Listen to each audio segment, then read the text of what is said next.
So what makes you proud of where you're from? Is it the sports teams, the food, maybe a famous landmark? Today we're heading to northern Japan to unpack this really compelling story about two cities, a friendly little rivalry, and a question that's actually universal. What does it really take to build a place that people are proud to call home? Okay, so let's set the scene. Way up at the northern tip of Japan's main island, you've got Aomori Prefecture. Now, this place has always been kind of split into two regions.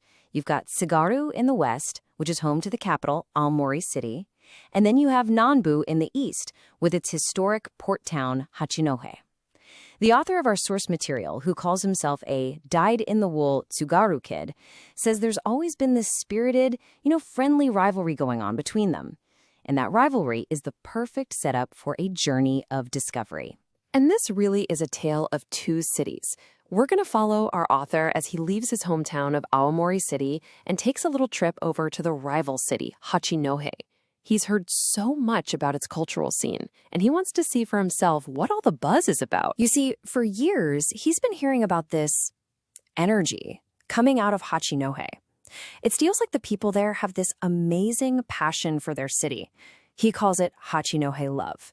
So he's asking himself, where is this vibrancy coming from? And more importantly, what could his own hometown, the capital city no less, learn from its rival's success? So let's tag along on his tour. We're going to start by diving deep into the very things that have become the pride and joy of Hachinohe, its cultural centers. And here's what he finds out pretty quickly. Hachinohe's success didn't just happen by accident.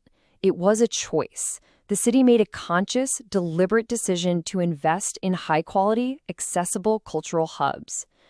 The philosophy behind it is simple, but it's really powerful. If you invest in culture, you build a city that people feel a deep personal connection to. On his trip, 3 places in particular really stand out. First, there's the Hachinohe Portal Museum, which everyone lovingly calls Hachi.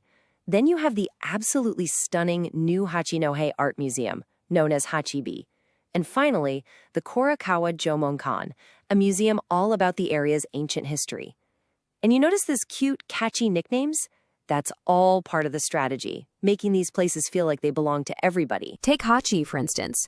It's this awesome 5-story building smack in the middle of the old city center, an area that was kind of losing its spark. Its whole mission, right there in the statement, is to be a portal, a gateway to energize downtown and introduce everyone, visitors and locals alike, to the city's unique culture, its festivals, and its people. It's a real hub. And this people-first thinking just keeps going at the new art museum, Hachibi. It wasn't designed to be some stuffy, quiet gallery. No, they call it an art farm, a place where culture is actively grown. It's got this massive, giant room for community projects, and get this, they even have free childcare days, so parents can actually enjoy the art without stress. It's all about tearing down the walls and inviting people in. And inside these places, our author keeps finding these incredible little nuggets of local pride. Like, did you know Hachinohe is the hometown of 3 Olympic medal-winning wrestlers, including the absolute legend Icho Kaori? Or that a famous artist loved the local coast so much he built a house there just to promote its beauty to the whole country? This is how you do it. This is how you weave local history into civic pride. This is Hachinohe love in action. But here's where the story takes a turn. Feeling inspired by everything he saw, the author goes back home to Aomori City, and all of a sudden, he's seeing his own hometown through a brand new and much more critical lens. So that's the big question, right? After seeing this deliberate, visionary investment in Hachinohe, what's the situation back home? He turns his gaze to his own city, and what he sees is a really stark and, for him, pretty disappointing contrast. And really, this is the heart of his entire critique. The difference couldn't be clearer.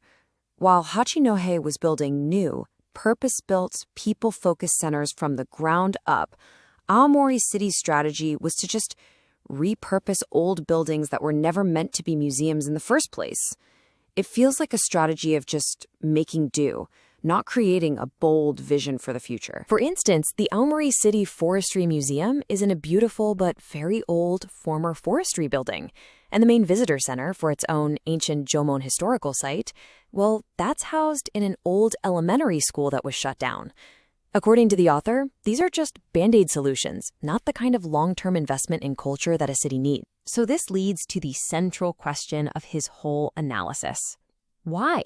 Why is there such a massive, glaring difference in the way these two cities in the very same prefecture approach culture? To answer that, you have to understand what he argues is the fundamental job of a museum. Any good museum, he says, stands on three essential pillars. First, you have to collect and safely store artifacts. Second, you have to exhibit them in a way that educates the public. And third, you need to be doing ongoing research. And this is exactly where Aomori's repurposed strategy just completely falls apart. First off, old buildings don't have the right climate control or security to protect priceless artifacts. That in turn really limits what you can even display or how you can create modern, engaging exhibits. And then the final critical failure in his eyes is the lack of staff. Without full-time specialized curators, you can't do the research or create the powerful educational programs that bring history to life. So what's the final diagnosis? The author believes that Aomori City has just gotten complacent, a bit lazy even. See, because it's the prefectural capital, it already has several big state-run facilities like the Prefectural Museum. He thinks the city government just kind of leaned on those, feeling like it didn't need to bother spending its own money or effort to build its own unique cultural identity. And his frustration is really captured in this one single exchange. He says his civic group went to the city to petition for a proper museum, and a high-ranking official apparently responded, "We need a large sports facility right now." For the author, that one sentence said it all. It was a sign of totally misplaced priorities, valuing shiny new sports arenas over the long-term investment in the city's actual soul. Okay, so let's zoom out. This all brings us to the big picture. This story isn't just about two cities anymore. It's a reflection on what makes a community, what gives a place its identity, and what truly makes a hometown. And here's what's really at stake as he sees it. This isn't just about having nicer buildings. His fear is that without these vibrant cultural centers connecting people to their local story, young people grow up without any real pride of Aomori. They don't have deep roots, they don't have a story to be proud of, and that makes it so much easier for them to just pack up, leave for the big cities, and maybe never come back. So in the end, the tale of Hachinohe and Aomori isn't just a local story from Japan. It really pushes all of us to ask ourselves, what truly builds a city's soul? Is it just about the roads and the services? Or is it the stories, the art, and the shared history that turn a simple place on a map into a place people are genuinely, deeply proud to call home?